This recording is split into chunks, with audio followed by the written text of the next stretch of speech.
Okay, I hope everyone's come back. सब लोग वापस आ गए. Okay. So, we just saw from Acts 1 and also from Zechariah 14, where the Bible says, to Jesus who went up, he will also return. और हम लोगों ने देखा प्रेरितों के काम 1 से और जकरया के 14 अध्याय से कि जो यीशु को उठाया गया था वो वापस आएगा. Right?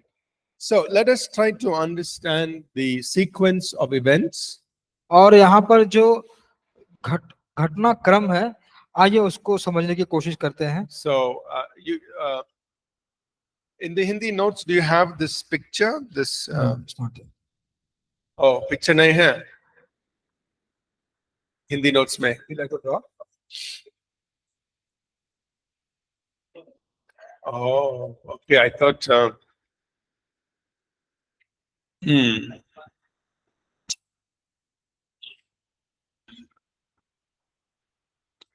Huh?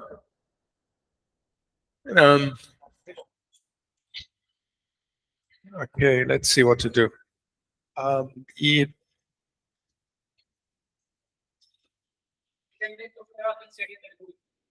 Good idea. Oh, that's an idea. Oh, you have WhatsApp group? Okay, fine. So we'll take one photograph of this chart, which is, I think it's only in the English notes, and then we will share it on the WhatsApp group.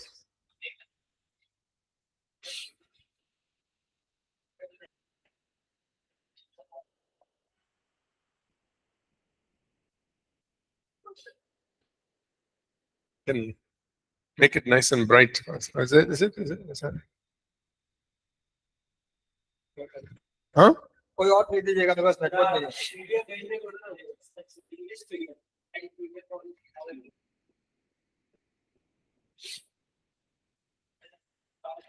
Okay. Yeah, I'm sure they will share a picture of this. और यह picture आपको भेजेंगे. In this. Okay, किसी का phone number दीजिए. 1 minute. 1 minute.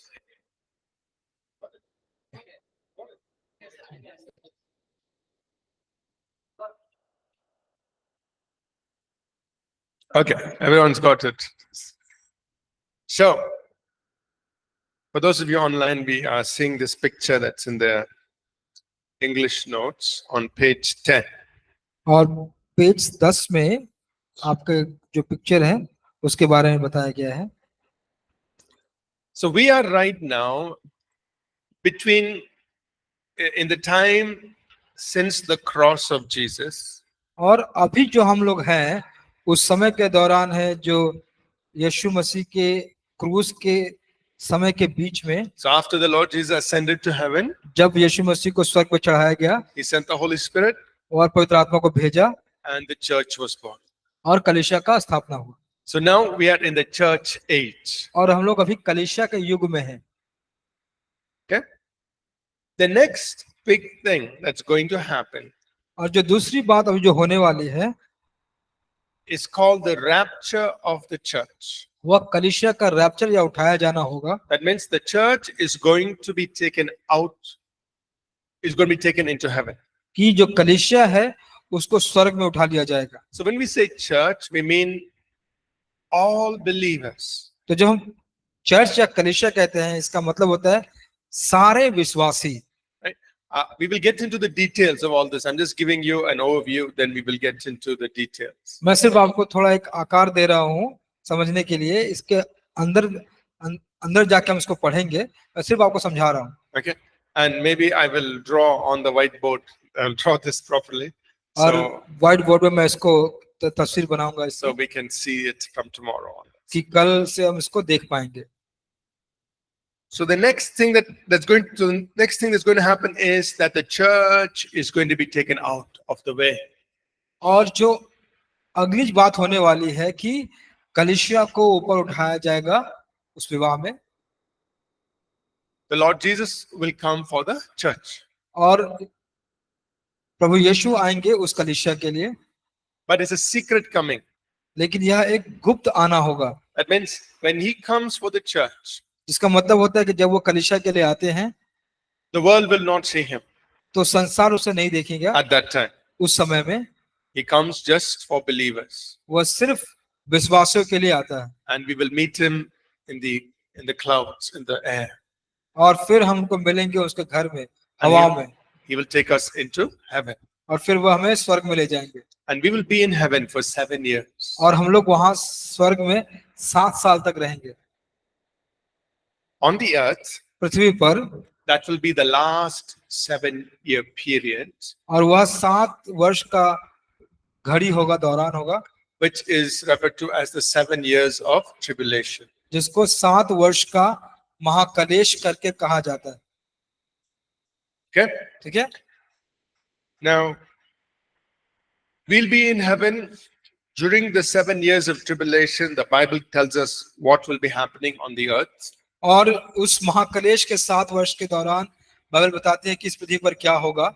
That's basically a lot of the details are given to us in Revelation chapters 6 till 19.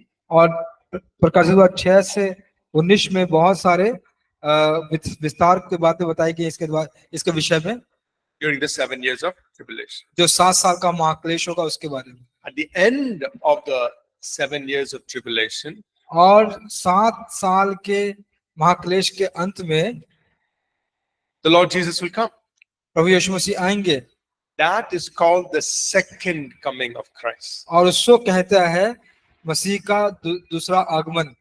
That is the time he's going to set his feet on Mount of Olives. और फिर उस समय वह अपना पैरों को जैतून के पहाड़ पे रखेंगे। Right? There's going to be a battle called the Battle of Armageddon. और अमरगदन की जो लड़ाई है वह होगी वहां पर। Okay?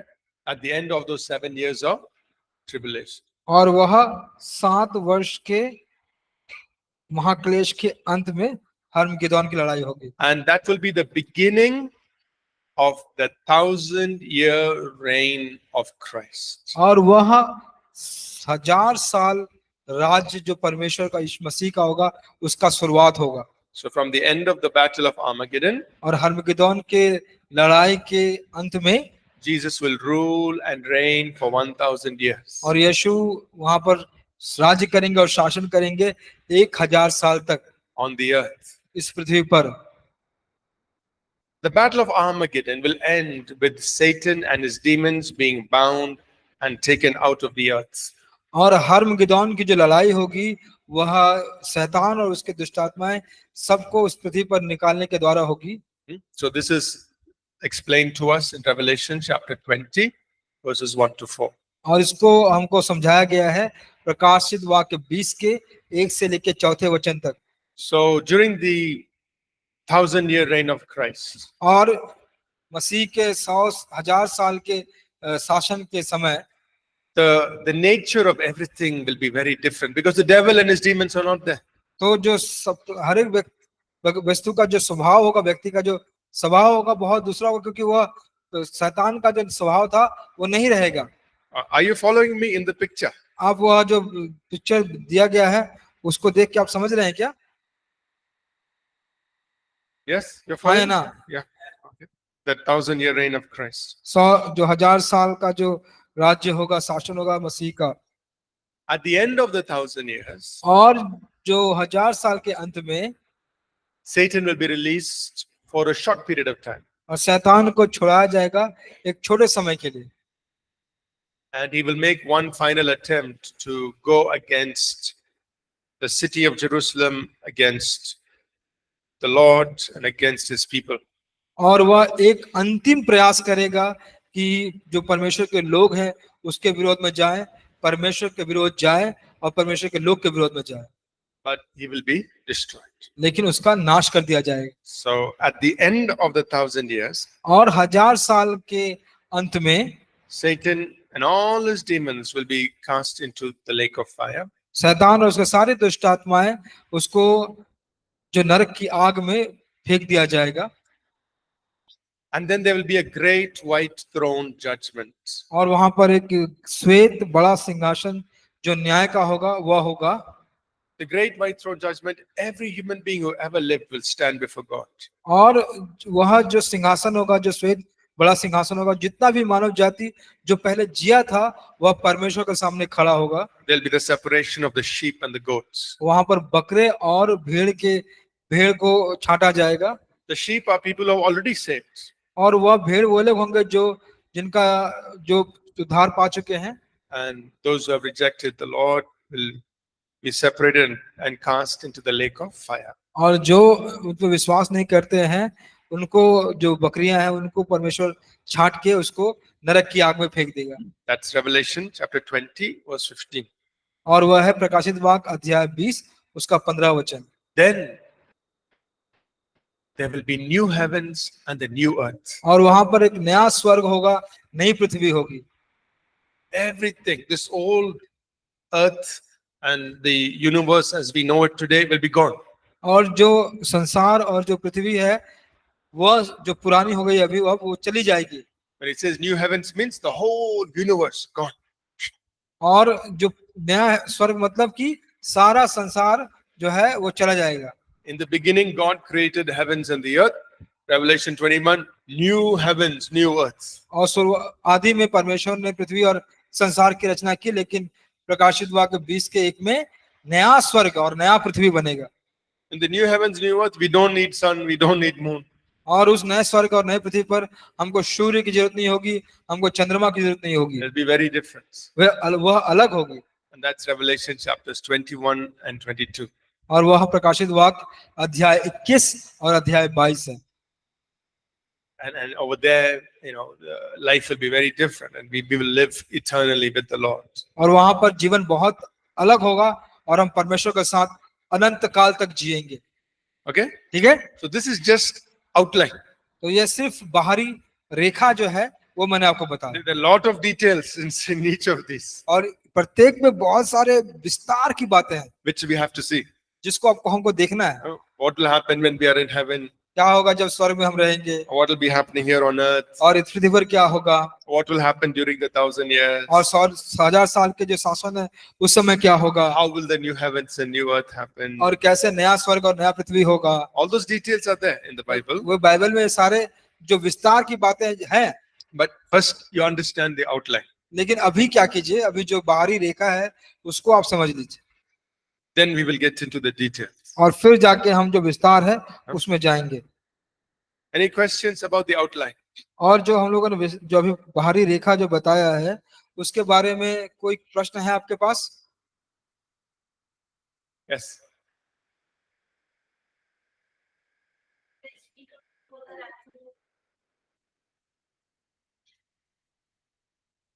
जो क्रिस्त विरोधी होगा वो रैप्चर से पहले आएगा या रैप्चर से बाद आएगा, उनका प्रश्न। So Paul says, this is in 2 Thessalonians chapter 2. और पौलुस कहता है दूसरे थिस्सलुनीकियों के दूसरे वचन में, We will read that. दूसरे अध्याय के दूसरे वचन में जो हम पढ़ेंगे, But Paul says, the spirit of Antichrist is already here. कि कहता है कि जो मसीह विरोधी आत्मा है वो पहले से ही उपस्थित है। But there is one thing that is preventing this man of sin, the son of perdition, from being revealed.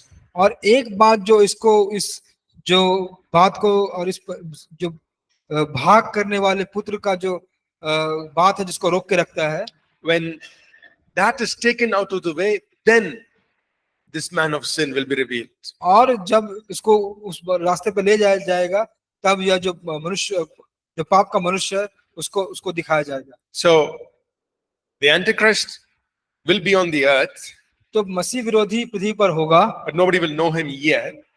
क्योंकि कोई उसको नहीं जानेगा अभी। But when the church is taken out of the way, और जब कलीसिया को उठाया जाएगा, then he will be brought into the forefront. और फिर उसको सामने लेकर आया जाएगा।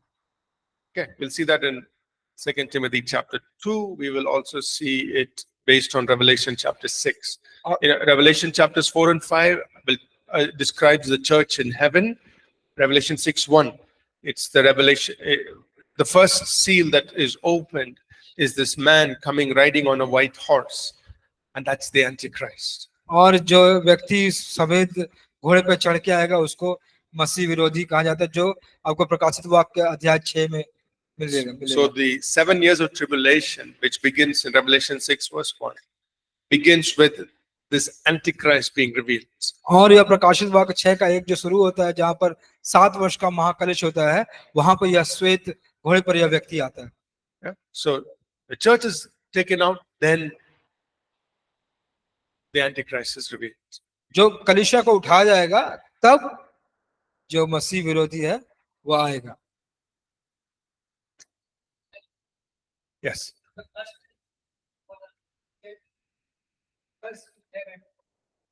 Why it is mentioning marriage in first? So no, it is not our shadi, it's the Lord's marriage. तो यह हमारी विवाह नहीं है, वो परमेश्वर का विवाह है। Say, asking how come marriage will happen in heaven. तो वो पूछ रहे हैं कि कैसे स्वर्ग में विवाह होगा। So the Bible talks about the marriage supper of the Lamb. तो यहाँ पर बाइबल विवाह करे उस मनुष्य के पुत्र के विवाह। That's in Revelation chapter 19. वह प्रकाशित वाक्य अध्याय 19 में है। There's the marriage supper of the Lamb. We'll explain. विवाह का भोज होगा उस मेमने का। Right? It's basically the church celebrating with Jesus. It's a big celebration. तो यह आधारभूत से कलीसिया है जो उत्सव मना रही है विवाह की यीशु के साथ। ये बहुत बड़ा सभा है, समारोह है। Okay. Yeah, yes. We know that there is a candidate for the forum spirit. So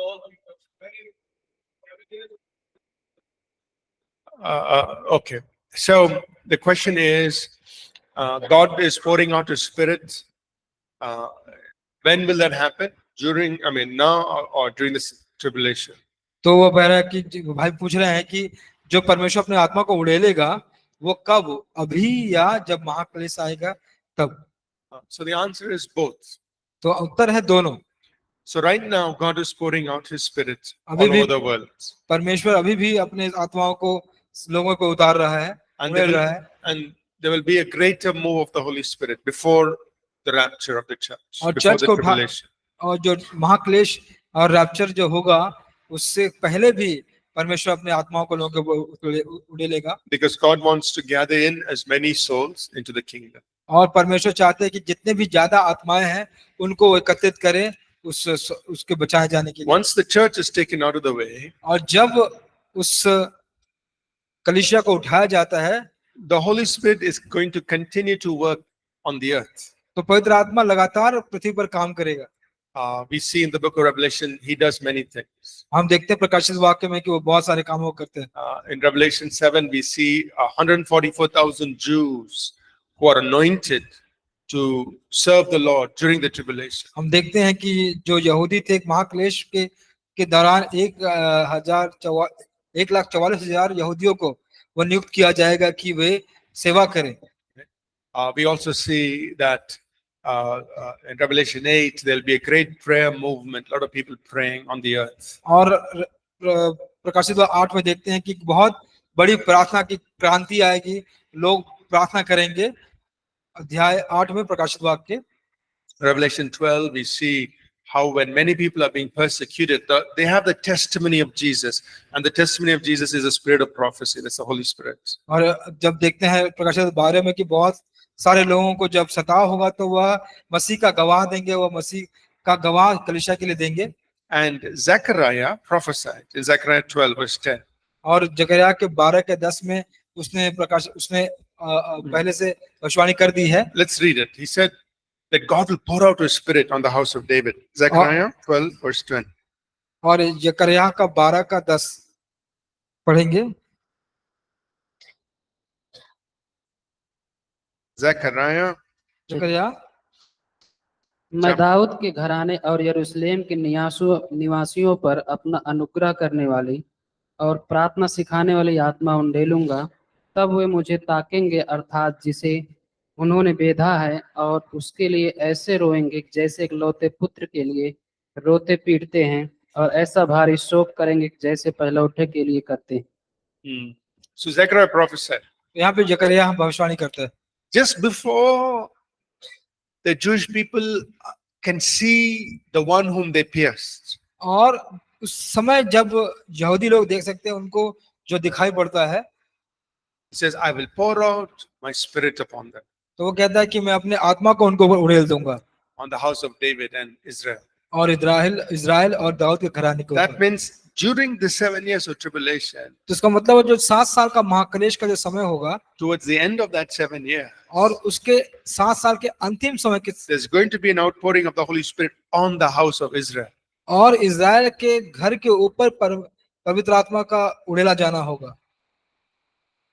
And then they are going to see the one whom they pierced. और वह उनको देखने जाएंगे जो उनको दिखाई पड़ता है। That is the second coming of Christ, वह मसीह का दूसरा आगमन, when he comes on the Mount of Olives. जब वह जैतून के पहाड़ के ऊपर आएगा। So there will be an outpouring of the Holy Spirit during the tribulation on the house of Israel. और जब इज़राइल के घराने में वो जो महाक्लेश के अंतिम समय में भी पवित्र आत्मा का उड़ेला जाना होगा। The other thing we can also say is Revelation 11, there will be these two witnesses. और दूसरी बात भी कह सकते हैं कि जैसे प्रकाशित वाक्य 11 अध्याय में 2 गवाह होंगे। One of them is Elijah the prophet. We know from Malachi chapter 4, verse 4. और मलाकी के 4 से हम देखते हैं कि अलीशा एक भविष्यवक्ता होगी, And there'll be another one, maybe Enoch. और दूसरा हो सकता है हनुक, And they will be anointed by the Holy Spirit. और उनको पवित्र आत्मा के द्वारा अभिषेक किया जाएगा, They will do great signs and wonders और वे बड़े-बड़े संकेत और अद्भुत काम करेंगे during the tribulation. उस महाक्लेश के दौरान। So in different ways, the Holy Spirit is going to be working on the earth और अलग-अलग तरीकों से पवित्र आत्मा इस पृथ्वी पर काम करने वाले होंगे during those 7 years. उन 7 दिनों में। Okay. ठीक है? Any other questions? Just the outline. We'll get into all the details, but any question about the sequence of events? ये सब बाहरी रेखा है, और कोई आपको समझने के लिए अगर कोई प्रश्न है तो बताइए। इन सबों का विस्तार से हम अभी अध्ययन करेंगे। Mike दीजिए। पीछे है।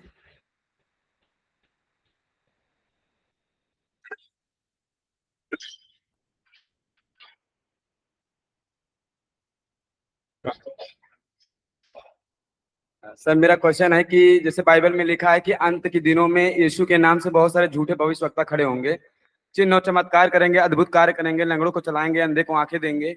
तो क्या उस समय उनके जीवन में पवित्र आत्मा कार्य करेगा या दुष्ट आत्मा?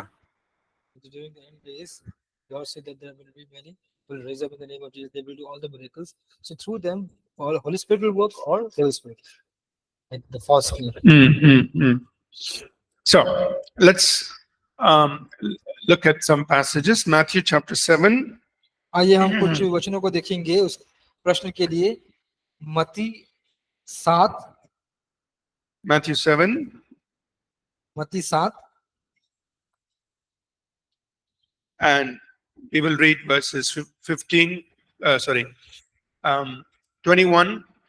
to 23. उसको हम पढ़ेंगे 21 से लेकर 23 वचन। 7 का 21 से 23। Matthew 7, 21 to 23. 7 का 21 से 23। जो मुझसे हे प्रभु कहता है, उनमें से हर एक स्वर्ग के राज्य में प्रवेश न करेगा, परंतु वही जो मेरे स्वर्गीय पिता की इच्छा पर चलता है।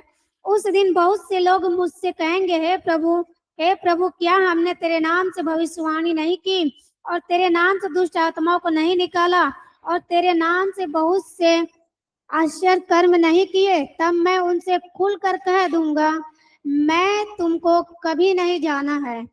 हे कुकर्म करने वालों, मेरे पास से चले जाओ। Okay. Let's also read Matthew 24, और भी पढ़ेंगे मत्ती 24 अध्याय verses 3 to 5. Matthew 24, मत्ती 24 3 to 5. 3 से 5। जब वह जैतून पहाड़ पर बैठा था तो चेलों ने एकांत में उसके पास आकर कहा, हमें बता कि यह बातें कब होगी, तेरे आने का और जगत के अंत का क्या चिन्ह होगा? यीशु ने उनको उत्तर दिया, सावधान रहो, कोई तुम्हें न भरमाने पाए, क्योंकि बहुत से ऐसे होंगे जो मेरे नाम से आकर कहेंगे, मैं मसीह हूँ, और बहुतों को भरमाएंगे। तुम लड़ाइयों की चर्चा सुनोगे तो घबरा न जाना, क्योंकि इनका होना अवश्य है, परंतु उस समय अंत न होगा। And let's read one more passage. एक और भक्ति पढ़ेंगे। 2 Thessalonians chapter 2 verse 9. 2 Thessalonians chapter 2 verse 9. दूसरा थिस्सलुनीकियों अध्याय 2 उसका 9वां वचन। उस अधर्मी का आना शैतान के कार्य के अनुसार सब प्रकार की झूठी सामर्थ और चिन्ह और अद्भुत काम के साथ। So, you look at all these passages side by side. आप देखते रहिए इस सारे भागों को थोड़ा अगल बगल करके। In Matthew 24, मत्ती 24 में the first sign पहला जो चिन्ह था that Jesus mentioned. जो यीशु मसीह कहते हैं, So when the disciples said, Lord, तो what will be the sign of your coming and the end of time? तो अंतिम दिनों में आपके जो आने का जो चिन्ह होगा वो क्या होगा, उनके चेले पूछते हैं। First sign, पहला चिन्ह क्या? many will come in my name, तो वो कहेगा कि बहुत मेरे नाम से आएंगे saying, I am the Christ. कि मैं मसीह, They'll show signs, wonders. और वे चिन्ह चमत्कार करेंगे They will deceive many. और वे बहुतों को धोखा देंगे। So then you look at Matthew, what he said in Matthew 7, 21 to 23. और फिर मत्ती 7 में और 21 से 23 में हम जो देखते हैं, They will do many things in his name, वे बहुत काम करेंगे उनके नाम में, but लेकिन he rebukes them. और उनको वो डांटता है। What does he call them? उसको क्या कहते हैं? He calls them workers of lawlessness. और जो झूठे काम करने वाले कर्मचारी कहते हैं। That means they are not workers of righteousness. वे धर्म के काम करने वाले नहीं हैं, They are doing sin. वे पाप कर रहे हैं। What are they doing? But they're doing it in the name of Jesus. वे यीशु के तो नाम से कर रहे हैं, Prophesying, भविष्यवाणी कर रहे healing, हैं, चंगाई कर रहे हैं, those kinds of things. वो सारी बातों को कर रहे हैं। But there's problem. लेकिन वहां पे एक समस्या है। First, पहला, Jesus said, I never knew you. वो कहेगा कि मैं तुम्हें नहीं जानता। No relationship with Jesus. यीशु मसीह के साथ कोई रिश्ता नहीं। Second, दूसरा, you are not doing the will of my Father. वह कि तुम मेरे पिता की आगे को पूरा नहीं कर रहे हो। So two problems. दो समस्या है। But then we will ask the question, how can they use the name of Jesus और अगर हम पूछते हैं प्रश्न को, कैसे वे यीशु के नाम को इस्तेमाल करते हैं? and they prophesy and they're doing miracles and signs and wonders? वे जो भविष्यवाणी करते हैं, चमत्कार करते हैं और चिन्ह और चमत्कार दिखाते हैं, They're using the name of Jesus वो यीशु के नाम का उपयोग कर रहे हैं, and they're doing these things. वे इन कामों को कर रहे हैं। And yet Jesus says, I never knew you. You're not doing the will of my Father. तो यीशु कहते हैं कि मैं तुम्हें नहीं जानता हूँ, तुम मेरे पिता का जो इच्छा है उसको पूरा नहीं कर रहे हो। Think about this. इसके बारे में आप सोचें। When people make counterfeit notes, तो जब लोग नकली नोट बनाते हैं, do they put what name do they put? They'll put Reserve Bank of India. तो उसमें क्या वो लिखते हैं? वो लिखते हैं reserve bank of India. They won't put Reserve Bank of Raju. वह रिजर्व बैंक ऑफ राजू नहीं लिखते, They won't put their name. वो अपना नाम नहीं लिखते। What name they'll use? वो कौन सा नाम इस्तेमाल करते हैं? Government. अथॉरिटी, सरकार का नाम। Then everything will look as though it is in the name of the government. और ऐसा जान पड़ेगा कि जो भी चीज दिख पड़ रही है वो सरकार के नाम पर है। They put their own face. वो अपना चेहरा रखते हैं। You will straight away say this is nakli. तो आप देख के कहेंगे कि ये तो बहुत आर्टिफिशियल है, नकली है। Correct. So when people do counterfeit notes, जब लोग नकली नोटों को बनाते हैं, they have to come as close as it is to the original. उनको इतना नजदीक आना पड़ेगा कि लगेगा कि एकदम जो सही है, सबसे सटीक है, उसके जैसा जिसको दिखना पड़ेगा। But something is wrong. कुछ तो गलत है, It is not original. वह ओरिजिनल नहीं है। So that is also how Satan works. तो वह असली नहीं है। इसी प्रकार शैतान काम करता है। So these false prophets or those who deceive, everything will make them look as though they are messengers of Christ. तो ये जो भविष्यवक्ता आएंगे और जो भी काम करेंगे ऐसा दिख पड़ेगा कि वे तो परमेश्वर के दूत हैं। But one thing is wrong. लेकिन एक चीज गलत होगी, Their source उनका जो is not स्रोत होगा, Jesus, it's the devil. उनका जो स्रोत होगा वो यीशु नहीं होगा, वह शैतान होगा। समझ में आ गया? Suppose he comes dressed like the devil with two horns, everything, you know, that is the devil. अब मान लीजिए वो ऐसा पहनावा पहन के आया कि एक शैतान की तरह दो सींग के, तो आप देख के कह देंगे कि ये तो शैतान। But if he comes dressed like a minister of Christ, अगर वो आता है पहनावा पहन के कि यह मसीह का सेवक है, using the name of Jesus. वे यीशु के नाम का इस्तेमाल करेंगे, In the name of Jesus, they are doing all this. और यीशु के नाम से ही वो सब कुछ करेंगे। But the source is not Jesus. लेकिन जो स्रोत है वो यीशु नहीं है। That is the problem. यही समस्या है। 2 Thessalonians 2:9. It is Satan who is doing these lying signs and wonders. और दूसरा थिस्सलुनीकियों 2:9, यह शैतान है जो इस प्रकार के नकली जो चमत्कार है, संकेत को दिखाता है। So that answers your question. क्या आपको प्रश्न का उत्तर दे रहा है ये? It is the devil who is empowering them to do this. तो वह शैतान है जो उसको शक्ति प्रदान कर रहा है इस सब काम को करने के लिए। Right? So then the big question, तो फिर एक बड़ा प्रश्न, how can you tell तो आप कैसे बता पाएंगे? the original and counterfeit look same? असली और नकली दोनों एकदम हूबहू दिख रहा है, How can you tell? आप कैसे कहेंगे? उनके फलों से। So what did Jesus say? तो यीशु ने क्या कहा? By their fruit you will know them. तो उसके फलों से आप जान पाएंगे। Fruit उनका फल is through their ministry. Are people becoming more like Jesus? कि क्या उनके सेवकाई के द्वारा लोग क्या मसीह के जैसे बन रहे हैं, यीशु के जैसे That बन is रहे the हैं? fruit you have to see. तो वह जो फल है आपको देखना पड़ेगा, By their fruit उसके फल के द्वारा you will know them. आप उनको जान पाएंगे। Secondly, दूसरा, if you know the source very well, you can tell the difference. अगर आप स्रोत को अच्छे तरह से जानते हैं तो आप कह सकते हैं कि इसमें अंतर क्या है, Huh? है कि नहीं? So suppose you like Haldiram sweets. अगर आप हल्दीराम का जो मिठाई आपको पसंद है, You know, this tastes original.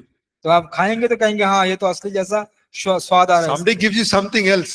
अगर आपको कोई दूसरा कुछ देते और It will look like the same. वो एकदम ऐसे ही दिखता है, Taste some difference. Something लेकिन is आप- not Haldiram. आप जब स्वाद करेंगे तो कहेंगे अरे ये तो कुछ अलग ही है, हल्दीराम नहीं है, Something else. कुछ और ही है।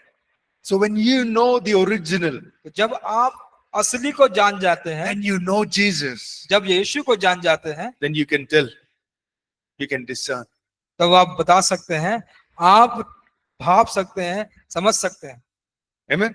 है So ना? our goal must be, I must know Jesus correctly. तो मेरा जो लक्ष्य होना चाहिए कि सही रीति से हमको यीशु को जानना है। So when I know Jesus, then I can tell what is from him, what is not from him. जब हम यीशु को जान पाते हैं एकदम सही तरीके से, तो हम यह जान जाते हैं कि क्या उसमें से है, क्या उसमें से नहीं। Amen. आमीन।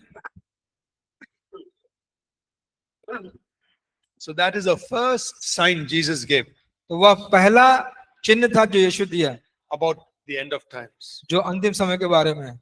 Many will come in my name, he said. बहुत लोग मेरे नाम से आएंगे। Okay. Any other questions? और कोई प्रश्न?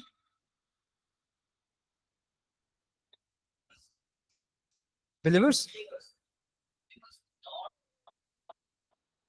Sorry, which one? Where is which? Where it is written? Rapture. All believers. That time denomination doesn't matter.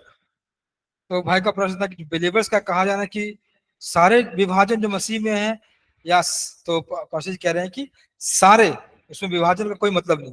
Are you washed in the blood of Jesus? क्या आप यीशु के लहू में धोए गए हैं? Doesn't matter you're Baptist, Methodist, Pentecostal, non-Pentecostal. Are you washed in the blood of Jesus? तो कोई मतलब नहीं है कि अगर आप बाप्टिस्ट हैं, मेथोडिस्ट हैं, आप पेंटिकॉस्टल हैं, नॉन पेंटिकॉस्टल है, आप क्या मसीह के लहू से धोए गए हैं?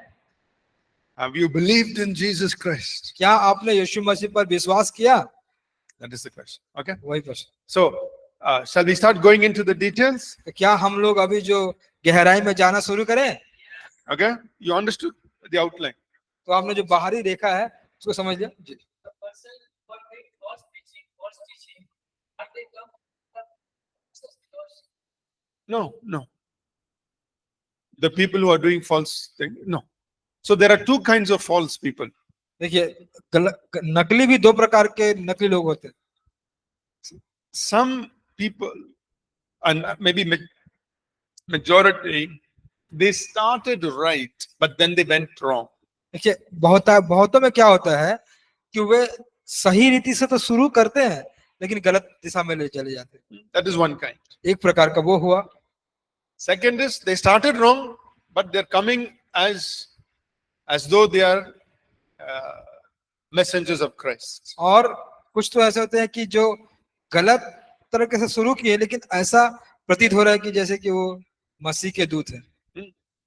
They're hypocrites. I mean, they're just pretending. तो जो पाखंडी लोग होते हैं So जो they, दिखावा करते हैं from beginning, they are wrong. तो शुरुआत से ही वे गलत है। They are not true messengers of Jesus. वे जो मसीह के सचमुच का जो दूत होता है वे नहीं है। They'll read the Bible, they'll quote from the Bible, they will use the name of Jesus, but वो they're Bible actually empowered by Satan. Way Bible पढ़ेंगे, बाइबल के बातों को रखेंगे, बाइबल के यीशु का नाम का इस्तेमाल करेंगे, लेकिन उनका जो शक्ति उनको मिलता है वह शैतान से मिलता है। So they're not believers at all. तो वे एकदम विश्वासी नहीं है। The first group we mentioned, जो पहला समूह जो मैंने अभी बताया, they may have started correctly, वे शुरुआत तो ठीक तरीके से किए होंगे, but then because of money, fame, power, they started going into wrong things. क्योंकि पैसे, शक्ति, सामर्थ्य, उस सब के लोभ में वे गलत रास्ते में चले गए। Right? So what about their future? तो उनका भविष्य कैसा होगा? They have to repent. उनको पश्चाताप करना पड़ेगा। If they don't, अगर वे नहीं करेंगे तो they'll end up in hell.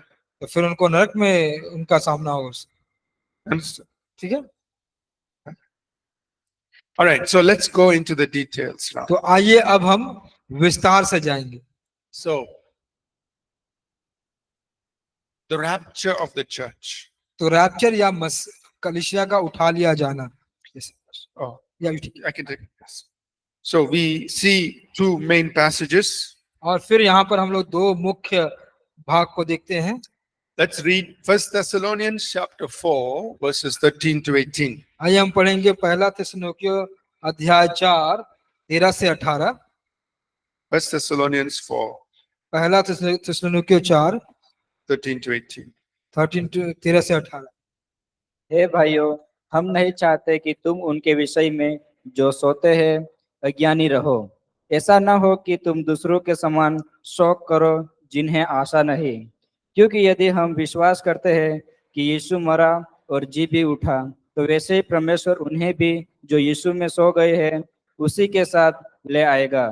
क्योंकि हम प्रभु के वचन के अनुसार तुमसे यह कहते हैं कि हम जो जीवित हैं और प्रभु के आने तक बचे रहेंगे, सोए में से कभी आगे न बढ़ेंगे, क्योंकि प्रभु आप ही स्वर्ग से उतरेगा। उस समय ललकार और प्रधान दूत का शब्द सुनाई देगा और परमेश्वर की तुरही फूकी जाएगी, और जो मसीह में मरे हैं वे पहले जी उठेंगे। तब हम जो जीवित और बचे रहेंगे उसके साथ बादलों पर उठा लिए जाएंगे कि हवा में प्रभु से मिले, और इस रीति से हम सदा प्रभु के साथ रहेंगे। इस प्रकार इन बातों से एक दूसरे को शांति दिया करो। Okay. This is a beautiful description of the rapture. तो कलीसिया का उठा लिया जाने का एक बहुत सुंदर यह उदाहरण है। How it will happen. यह कैसे होगा? We will also read one more passage that gives us more information. और हम एक और भाग को पढ़ेंगे जो हमको और ज्यादा जानकारी देती है, And then we will put it all together. और फिर हम उसको एक साथ रखेंगे। 1 Corinthians chapter 15, 51 to 58. पहला कोरिन्थियों उसका 15 अध्याय 51 से लेकर 58 तक। देखो, मैं तुमसे भेद की बात कहता हूँ, हम सब नहीं सोएंगे, परंतु सब बदल जाएंगे, और यह क्षण भर में पलक मारते ही अंतिम तुरही फूकते ही होगा, क्योंकि तुरही फूकी जाएगी और मुर्दे अविनाशी दशा में उठाए जाएंगे और हम बदल जाएंगे, क्योंकि अवश्य है कि यह नाशवान देह अविनाश को पहन ले और यह मरहनहार देह अमरता को पहन ले। और जब यह नाशवान अविनाश को पहन लेगा और यह मरणहार अमरता को पहन लेगा, तब वह वचन जो लिखा है पूरा हो जाएगा। जय ने मृत्यु को निगल लिया, हे मृत्यु तेरी जय कहाँ रही, हे मृत्यु तेरा डंक कहाँ रहा। मृत्यु का डंक पाप है और पाप का बल व्यवस्था है, परंतु परमेश्वर का धन्यवाद हो जो हमारे प्रभु यीशु मसीह के द्वारा हमें जयवंत करता है। इसलिए हे मेरे प्रिय भाइयों, दृढ़ और अटल रहो और प्रभु के काम में सर्वदा बढ़ते जाओ, क्योंकि यह जानते हो कि तुम्हारा परिश्रम प्रभु में व्यर्थ नहीं है। Amen. Amen. So,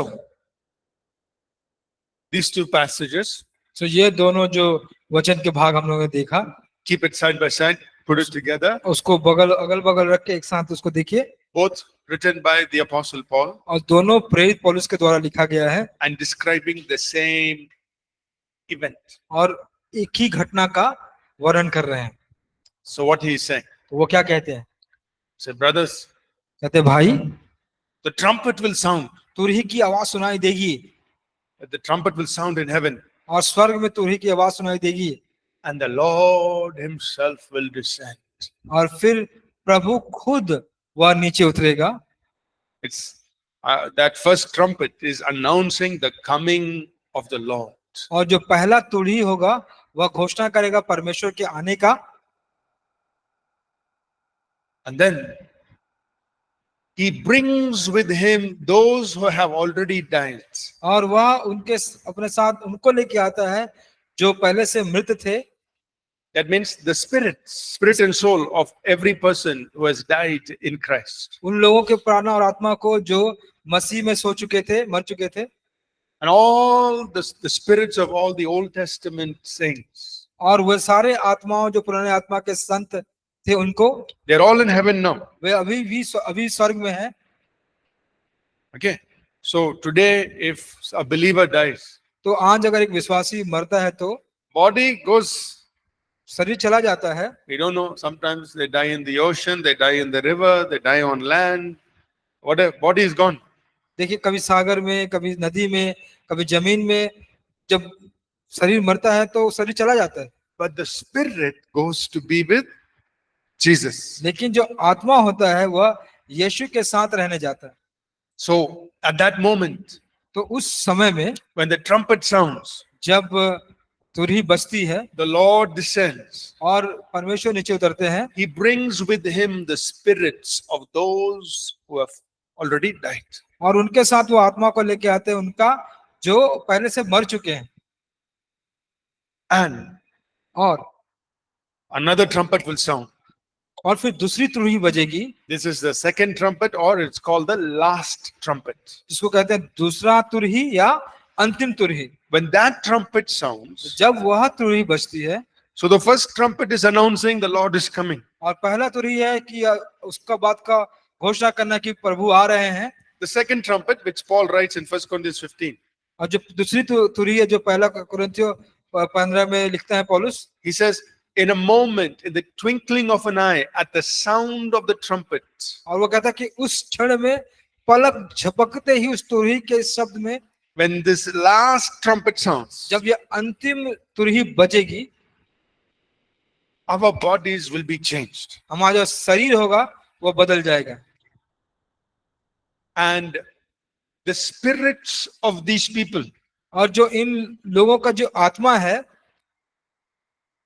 will receive glorified bodies. और उनको महिमा में शरीर देह मिल जाएगी, And our bodies will become glorified bodies. और हमारा जो शरीर होगा वह महिमा में शरीर बन जाएगा। And we will be caught up. और फिर हमको ऊपर उठा लिया जाएगा।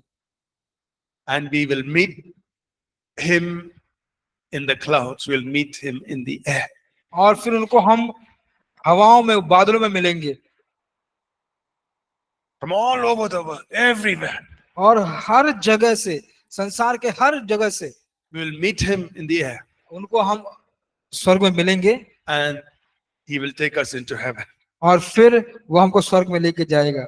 Bible says this will happen in the twinkling of an eye. और बाइबल कहती है कि यह पलक झपकते हो जाएगा। Okay, everybody open your eyes. सब अपने आंखों खोलिए And when I say 1, 2, 3, you have to और जब मैं कहूंगा 1 2 3 तो फिर आपको अपने आंख को बंद करके खोलना। 1, 2, 3. How much time it took? कितना समय लगा? थोड़ा सा, एकदम थोड़ा सा। That's it. That's how quickly this will happen. और इस प्रकार इतनी जल्दी ये होगा, In the twinkling of an eye, पलक झपकते ही we will meet the Lord और आप परमेश्वर से मिलेंगे and he will take us there. और फिर वो हमें स्वर्ग में लेके जाएंगे। What kind of bodies we will have? तो किस प्रकार का देह हमारा होगा? Paul says it will be glorified body. हमारे शरीर जो होंगे महिमामय शरीर हो जाएंगे। It will be just like the body of Jesus वह जिस प्रकार प्रभु यीशु मसीह का देह रहेगा वैसा हो जाएगा after he resurrected. उनके पुनरुत्थान होने के बाद। He जैसा could शरीर go, था। he could go through walls. Bye bye. और वह दीवार में से होके गुजरेंगे। He could move in an instant from here to there. Like, और एक क्षण में वो इधर से उधर चले जाएंगे। but yet we could touch his body. लेकिन फिर भी उनके शरीर को हम छू पाएंगे। But yet the body can go through walls. लेकिन उनका शरीर फिर भी दीवारों को भेद के निकल जाएगा And it can move very fast. और ये जल्दी जल्दी चलेगा, But you can touch it. लेकिन आप उसको छू पाएंगे। That kind of material is not available on earth. उस प्रकार का जो तत्व है अभी पृथ्वी पर उपस्थित नहीं है, उपलब्ध नहीं है। So it is not plastic, वह प्लास्टिक नहीं है, not wood, लकड़ी भी नहीं है, not iron. लोहा भी नहीं है, It's a different kind of material that we have no knowledge about. और वह एक दूसरे प्रकार का ही तत्व है जिसका अभी ज्ञान हमें नहीं है। Amen. आमीन। That's why Paul writes, in 1 Corinthians 15, he says, the bodies of animals are like something, the bodies of heavenly things are something. इसीलिए पौलुस लिखता है पहला कुरिन्थियों 15 में कि शरीर, मनुष्य का शरीर कुछ अलग होता है, जानवर का शरीर कुछ अलग होता है, But this kind of body is different. लेकिन इस प्रकार का शरीर कुछ अलग ही होगा। Amen. आमीन। We will be given such kind of bodies. आपको उस प्रकार के देह को दिया जाएगा। Amen. आमीन। And then he said, he will take us into heaven. और वह कहता है कि फिर वो हमको स्वर्ग में ले उठा लिया जाएगा। So let's read some more scriptures. John 14, 1 to 3. तो आइए और वचन पढ़ेंगे, यूहन्ना 14 1 से लेकर 3 तक। तुम्हारा मन व्याकुल न हो, परमेश्वर पर विश्वास रखो और मुझ पर भी विश्वास रखो। मेरे पिता के घर में बहुत से रहने के स्थान है, यदि न होते तो मैं तुमसे कह देता, क्योंकि मैं तुम्हारे लिए जगह तैयार करने जाता हूँ। और यदि मैं जाकर तुम्हारे लिए जगह तैयार करूँ तो फिर आकर तुम्हें अपने यहाँ ले आऊंगा, कि जहाँ मैं रहूँ वहाँ तुम भी रहो। So he said, I'm preparing a place for you वो कहता है कि मैं तुम्हारे लिए एक जगह तैयार करने जाता हूँ and I'll come and take you और मैं आके तुम्हें ले जाऊंगा to be there. वहां पे रहने के लिए। That's when this is happening. तो वहां पे हो रहा है। Philippians 3, 20 and 21. फिलिप्पो 3 21 और 22। पर वह हमारे अपनी शक्ति के उस प्रभाव के अनुसार जिसके द्वारा वह सब वस्तुओं को अपने वश में कर सकता है, हमारी दिनहीन देह का रूप बदल कर अपनी महिमा की देह के अनुकूल बना दे। Look at verse 24. और 24 वचन को देखिएगा। Sorry, no, what did I say here? 21, right? 21. 21 He वचन। will change our body to be like his own body. तो वो हमारे शरीरों को बदल देगा कि उसके शरीर के जैसे हो जाए। So we will have the same kind of body that Jesus had. तो हमें भी वैसे ही शरीर, उसी प्रकार का शरीर होगा जो यीशु का था। So how will he do it? वो कैसे करेगा? Verse 21 says, it is 21 by वचन। his power.